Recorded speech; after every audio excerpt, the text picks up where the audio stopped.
پیغمبر علیه السلام مبارک چې د قیامت کمې پیشنګویانې ورکړي د اخري زمانې په هغې کې یو دا هم ده چې قتل و قتال به ډېر زیات شي.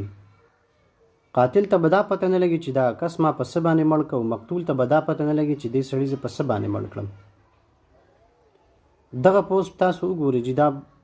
یوه ورځ به مخکې په 400 کې په معمولي خبره داسې ده چې سهار مونځ له خلک راغلي دي او د اودس په لوټه باندې چې کومه لوټه باندې خلک اودس چاره دم کوي، په هغې باندې د خلکو یو بل سره څه لانجه مانجه راغلي ده او بیا چې کوم دی نو هغه لانجه دومره حد ته رسېدلې ده چې یو بل پکې مطلب مړي هم شوي دي، 2 کسان پکې تقریبا مړي. حیران به شي دې خلکو چې هغه برداشت دی نه کم طرف ته تللی په مسلمانانو کې او بیا خاص کر په پښتنو کې.